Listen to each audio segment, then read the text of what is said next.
Hello, hello, hello, everyone out there. Excuse me. Good morning. It's nice and sunny here in DC, and we're so happy that you could join us today. I hope it's nice and sunny where you are.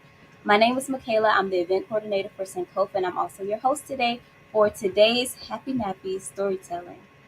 And we're going to have a very special guest, but let me introduce you to her first and also let you know where you can buy the book. The book is Daddy Speaks Love, and you can purchase it at www.sankofa.com. And you can also stop by our brick and mortar store, which is located right across the street from Howard University on Georgia Avenue. Okay? Now, let's get started with the introduction for Leah Henderson. She's an artist, an author that we've had in our store all the time. Like if you've gone in and you've seen A Day for Remembering, that is Leah Henderson. Okay, she is also the author of The Magic in Changing Your Stars, a SCBWI Golden Kite Award finalist, and One Shadow on the Wall, a Bank Street Best Book, and a Children's Africana Book Award notable. Her picture books include Daddy Speaks Love, A Day for Remembering, as I mentioned, a Junior Library Guild selection.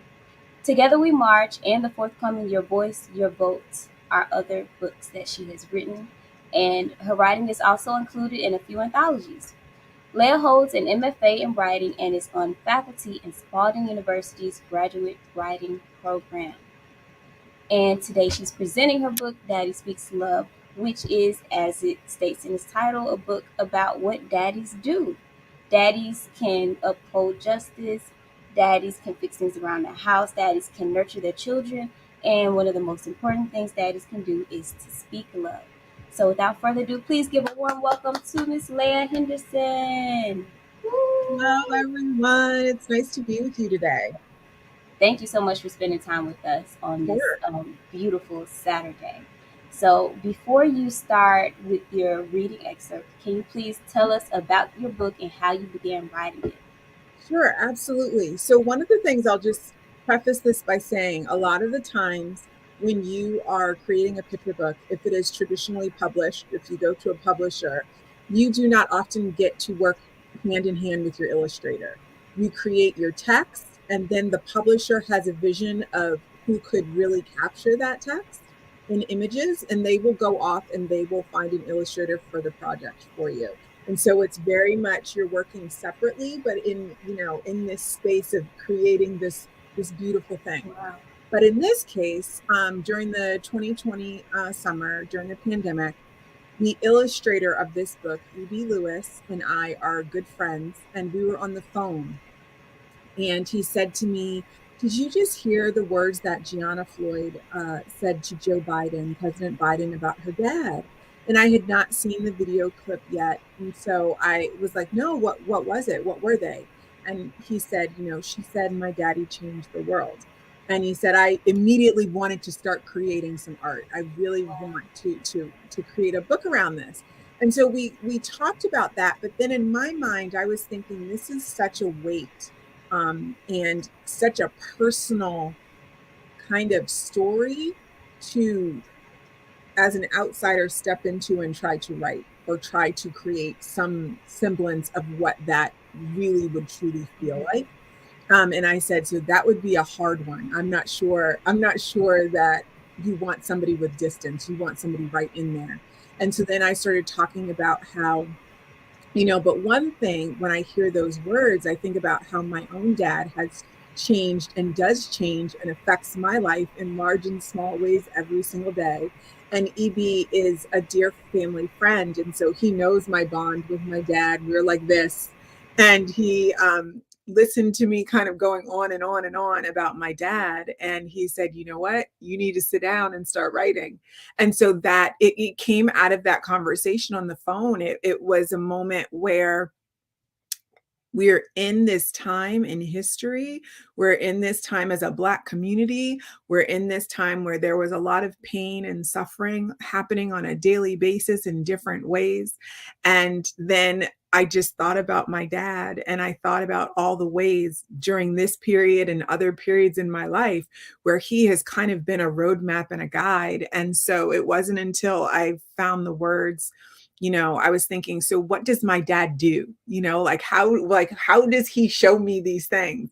And I was like, you know what? My daddy speaks love. And that's how it started. And so this book is literally every page speaks to something of my father, but also the men that I have come into contact who play this role, whether it's in my life, my brother's lives, or other kids' lives that we know. So that's how this book came about.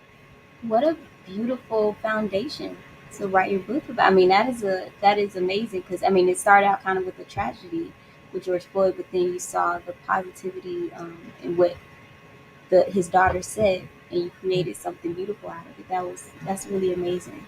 Thank you so much for doing that. Of course, of course. Are you ready to read a portion? Sure, I'm And happy can you tell us what part you're reading?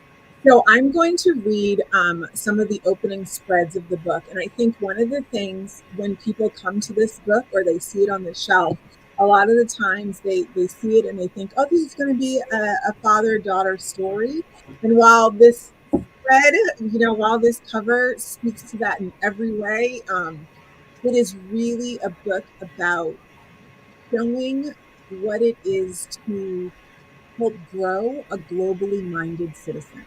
So it's not just about those moments of love that are about hugs and things like that. It's also about understanding the truths of the world that we are a part of.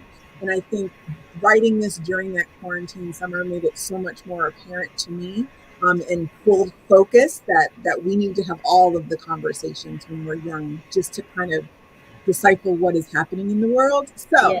I'm going to read the opening spreads of Daddy Speaks Love. Okay, here we go.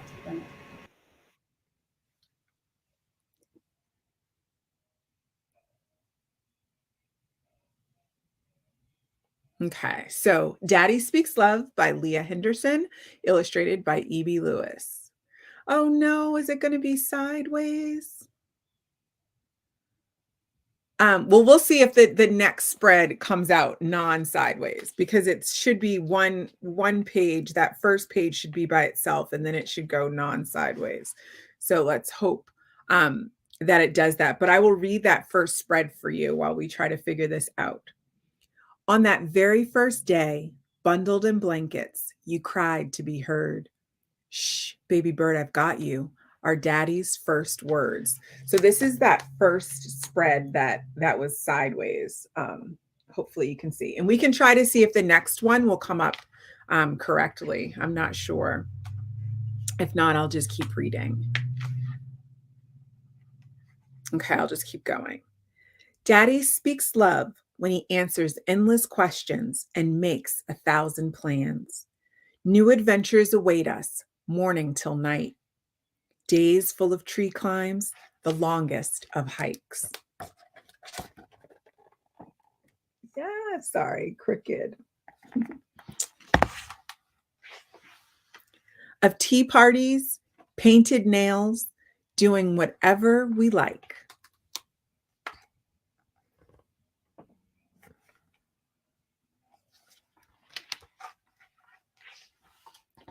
Daddy speaks joy and tickles and giggles, squishy hugs we share. When Daddy speaks comfort, I'm so glad he's here. Shadows slip away when he tucks me in tight. Monsters will vanish as he wishes me good night. And just so you know, I skipped one page by accident, so I'm going to just read backwards, but it doesn't make a big difference in that, but I just want to make sure that I get to it. Daddy speaks truth, not ignoring slips, spills, or scratches. They're part of life, little one. Go ahead, make mistakes. Okay, hopefully you can see that. Sorry if you can't, but hopefully you will grab the book and you'll really be able to see E.B.'s gorgeous illustrations because I'm not doing them justice. Daddy speaks learning when he says, listen up. This world isn't always fair. This world isn't always kind. And this you'll need to know. He speaks what he's seen. He speaks because he must. And I'll just read, And I'll just read one more. Daddy speaks heroes and the dream of a world that cares, that people of all colors are treated fair.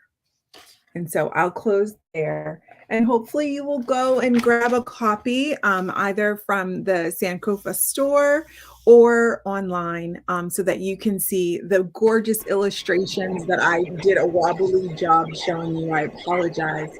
But like I said before, it's a book that I hope kind of opens up a larger conversation of what love looks like and how we should show love to our children.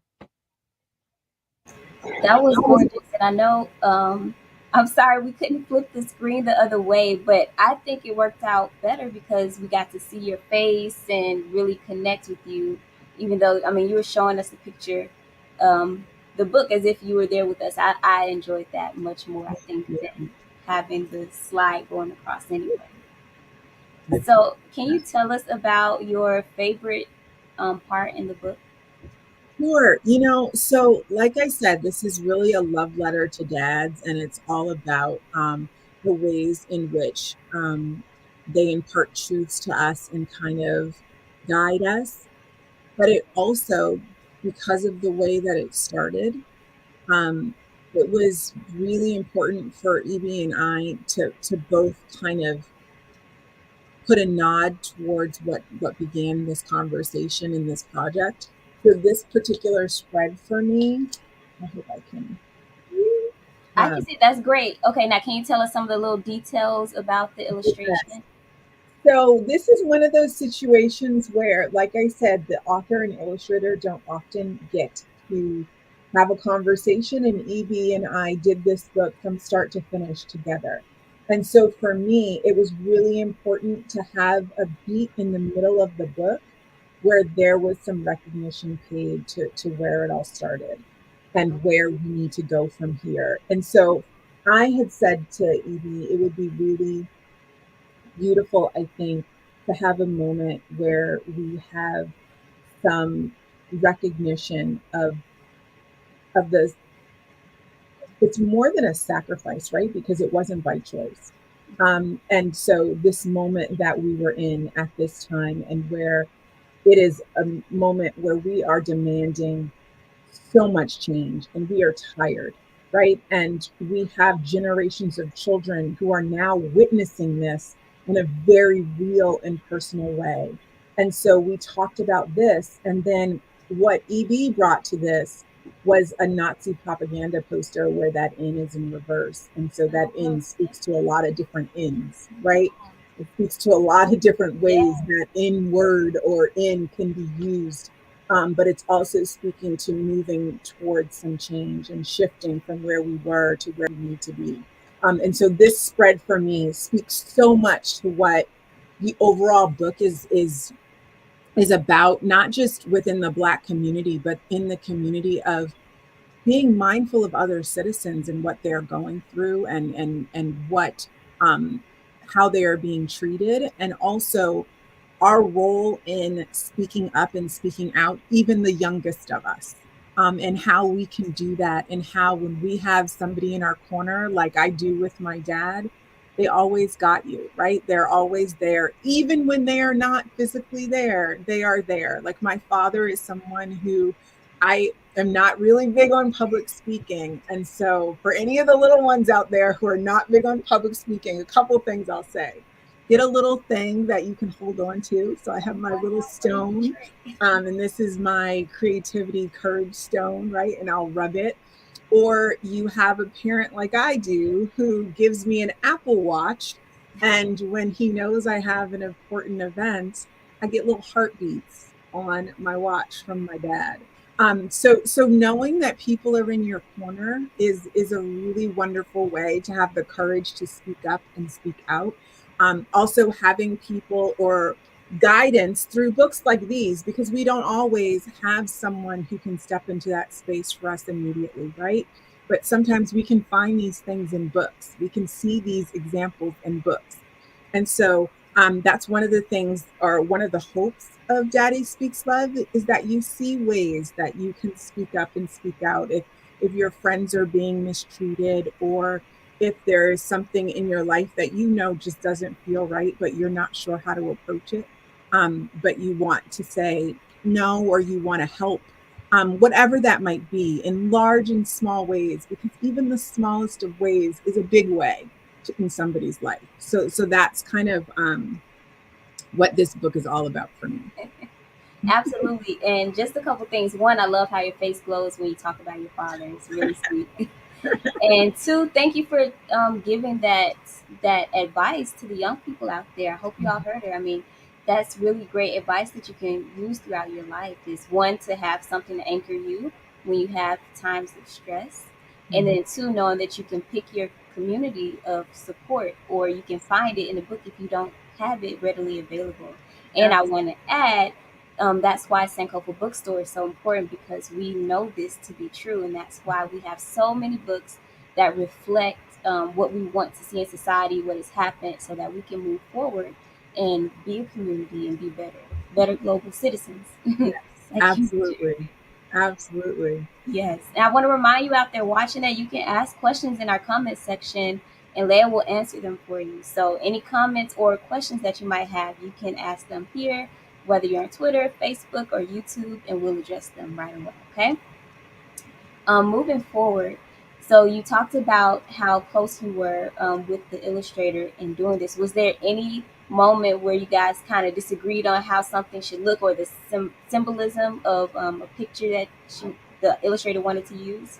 Right. So, it's really interesting because we have been friends for a very long time. And as an author who does not have any artistic ability to be putting my nose in where it doesn't belong, he's always said to me, you bring the sand to the sandbox and let me create castles out of it now. And so I've always trusted that in the picture book process.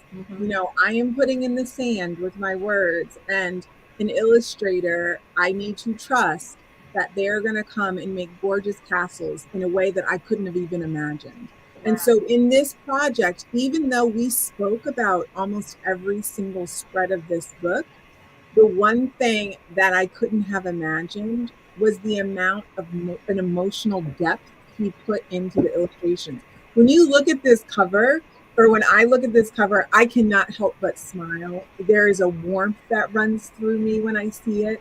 And you can talk about something all day long, but the way that he captured the different beats of the story, I couldn't have imagined. You hope for, and I've seen his work for many years, and he was just like, no, I was coming for it. I was coming through.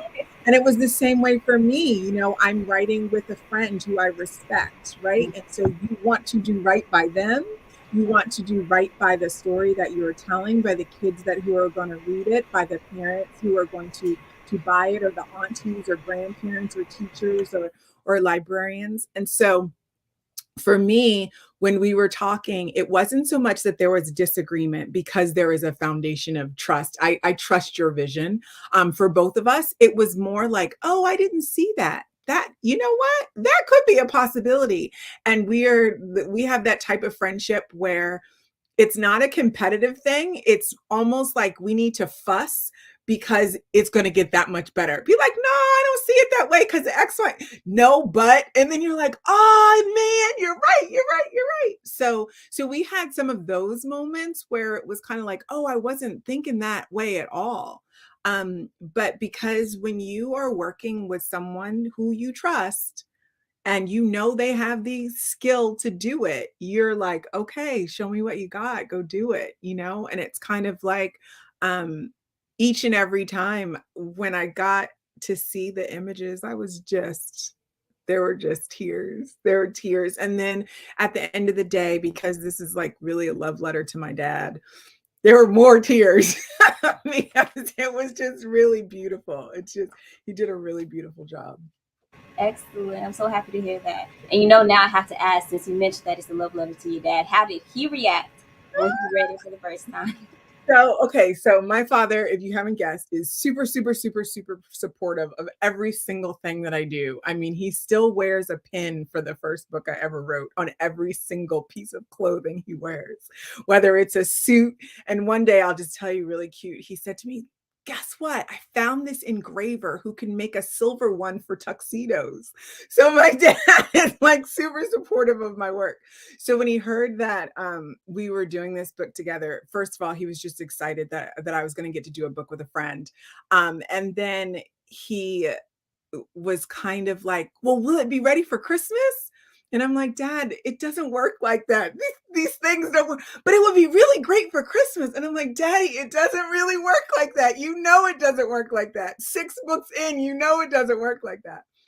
But the stars aligned. Someone out there knew that I just needed one copy by Christmas.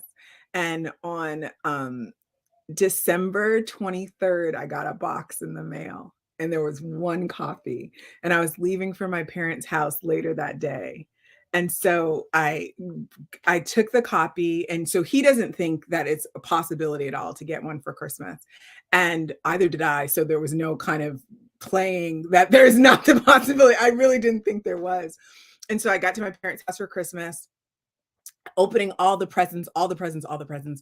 And he got tons of books because all of us love to read. So he had tons of books. He's going through the books. He's telling everybody about every book. And so then finally, he's like, you're not looking at your presents. Why aren't you looking at your presents? But I was so like nervous. And so then I was like, Dad, I think you missed a bag over there. He's like, I didn't miss anything. He's got all this stuff around him. And I'm like, I think you did. And my whole family is sitting around. And then he grabs the bag and he's trying to, get all the other stuff from around him so he can open it. And he sees it and he looks down and he looks up and he looks down. And my father is reserved, but he is also extremely loving through action, like through those quiet actions. Like he's the type of person that you will say something that you wish you had, and then like 4 days later, it will be there, but he will never say anything. Like, do you know what I mean? He's like one of those people. My mother is a physical action type of person. My dad is more, he's listening and he's watching. And so he looks down, he looks up, he looks down, and he looks up. He starts hugging the book. He jumps up, does this little dance. We're all like, what in the world is going on? Then he comes over, he wraps me in a big hug and a kiss on my forehead. And he's like spinning me. And my mother, I can see when we're like dancing around, she's just like, thank you, daughter of mine. She's like, thank you, daughter of mine. And so it was just one of these moments where if nothing else ever happens with this book, that was the best reaction I could have ever not imagined, but asked for. Like it was really, really wonderful. And it was just like everything I needed at that second. That in itself is such a beautiful story. That sounds like a whole nother book. That was beautiful. I mean, if it wasn't evident that you were an author from reading, the first portion of this book, that story, it's like I can picture everything that you were saying. That was great. That made my morning. Okay, and kind of feeding into that, we have a question from Dizzy Bird, and they ask, how long did it take? So I'm assuming from the time in 2020 where you kind of first started on it, and then until you actually finished, not when it published to right. So again, this was one of those interesting situations because I have books Like my first novel, One Shadow on the Wall, took me 10 years to write, for various reasons. I have another novel that took me 3 months to write a sloppy first draft, and then a year or two to revise it, right? But when this moment happened on the phone and he said, "You need to go sit down and write," he jokingly but seriously said, "I'll give you 2 weeks." And I was like, "No, no, no, no, no, no, no, no, no, no, no." And he was like, "Yeah, bye." And so at the end of 2 weeks, almost to the hour, he called me back and he was like, "All right, let me hear it." And I was like, "Ah." And he goes, "Okay, I know you well enough to know that you're not ready. So I'm hanging up. I'm calling you in 2 more weeks." And he did that 3 times. And on that third time, I'd written something, but I was not happy with it. And he was like, "Do you want me to read it? It doesn't sound like you want me to read it." And I was like, "I really don't want you to read it because it's not very good."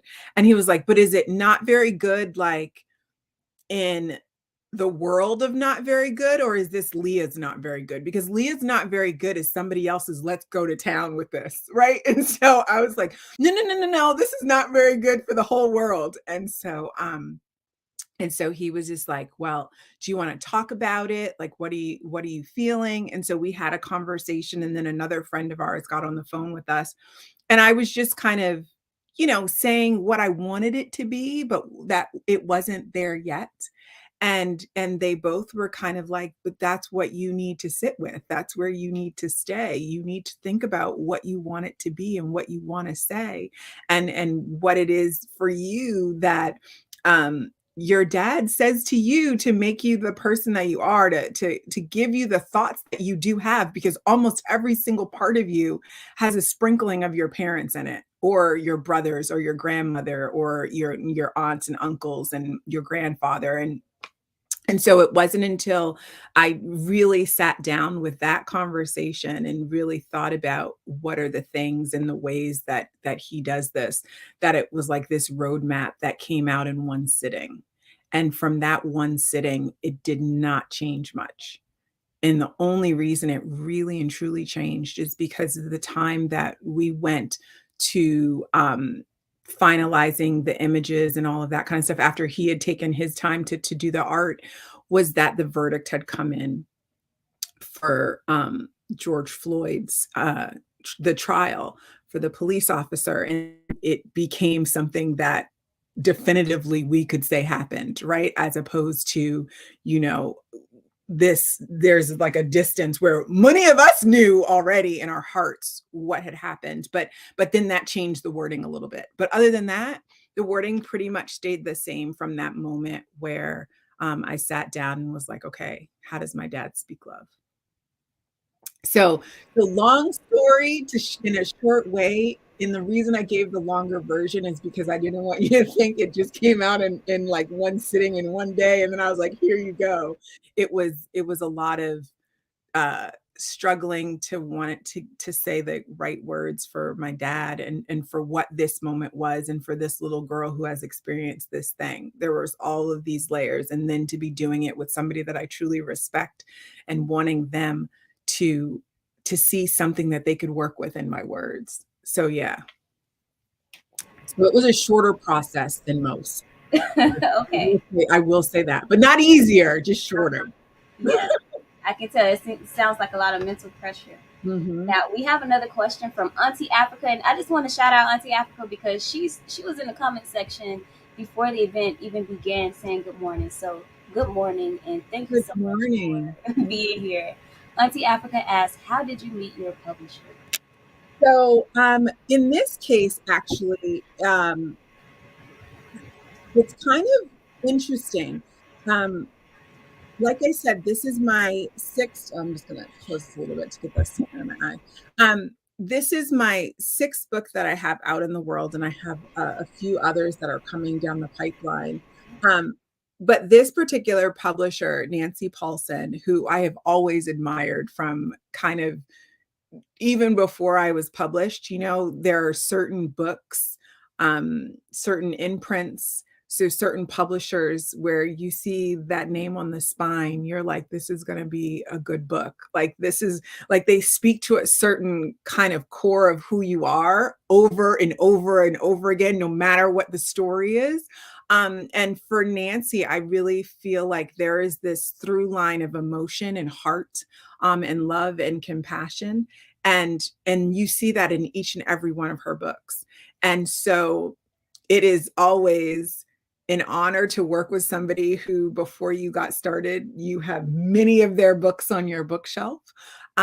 She and EB have worked together a number of times, and Nancy and I have met in events over the years in a number of different things. And it's always one of these things where, do you have anything? Do you have anything ready? And I'll just be honest, I've never felt like I had anything that hit the right beat for the types of books that she does that I admire so much. Like I just didn't feel like I was there yet. And I think a lot of the times when we are starting out, and we are hoping for this thing, sometimes it's okay not to be there just yet on your first book, right? We grow and we learn, and we figure out who we are, and we get more confident in our choices.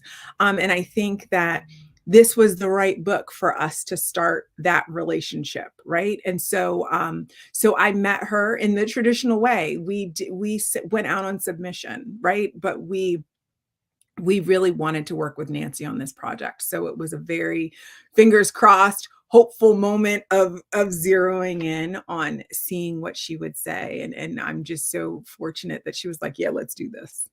But yeah, that's how we met. But I think for anyone who is trying to get into this business, there are a number of different ways that you could meet a publisher. But one of the things that I would like to throw out there, and today, this weekend, is actually this conference called Quayle, the Color of Children's Literature Conference, that I'm a part of as well, on the planning committee of as well. And I just got off of a panel that's pulling on the heartstrings was that panel. But it is a conference for writers and illustrators of color, and Indigenous voices.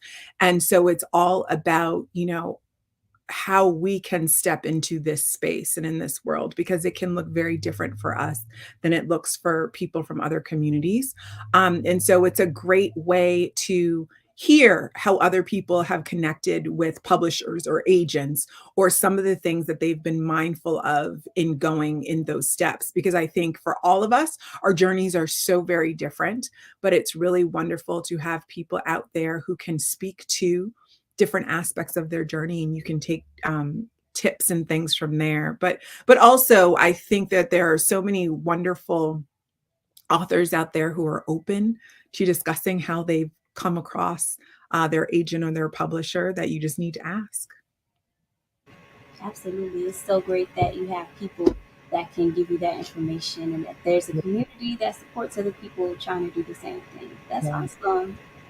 Yeah, let's get that sunlight out of your eye. I'm sorry. I'm like, right in my eye. There we go. It's fine because we're not going to hold you for too much longer, Leah. So I just want to say thank you on behalf of Sankofa for spending this time with us. We got so much information and understanding about the how of your book and the why of your book, which is so special. And hopefully people can connect with it even more, and they stop by Sankofa to purchase. And if you come by in time, you'll have a chance of getting a signed copy. Okay, I think we only have a few more copies actually left in the store, so you should get there as soon as possible. You can also order it online. So this has been Daddy Speaks Love with Leah Henderson. Thank you so much, Leah. Did you want to leave the audience or the children who are watching with any comments? Wishes? Sure. So first of all, thank you so much for having me. It's been a great time just spending it talking to you about a book of my heart. And what I would say to young kids out there who were like me when I was starting out, and not necessarily thinking that I was going to be a writer or anything like that. For me, it was this curiosity and this wanting to answer questions that I had about things that I noticed in the world. And so if you ever are kind of wondering where you could start, if you do want to write, think about the things that make you the most curious and ask yourself a question. And from that question, find a little answer, and from that answer, find another question, and just keep building on the things that make you curious, whether it's trying to be a writer, whether it's trying to be an artist, whether it is trying to create a dance routine, the things that make you curious, the things that you want to see, the things that you love, those are the things that you should lean into and work on and kind of pursue.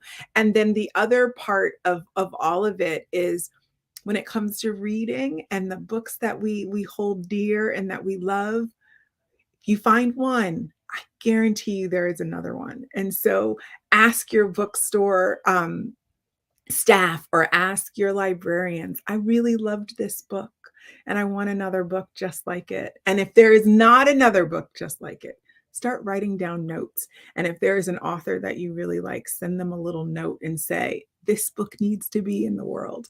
So thank you so much for having me. It's been my absolute pleasure to be with you all. Thank you. And to everyone out there watching, thank you so much again for giving us your time and your attention. Auntie Africa says thank you. A true delight for all ages. Thank you so much for your support again. And everyone have a great day. I hope you go out and enjoy it. Go out and speak love into someone. Okay? Absolutely. Take care. Thank you so much again.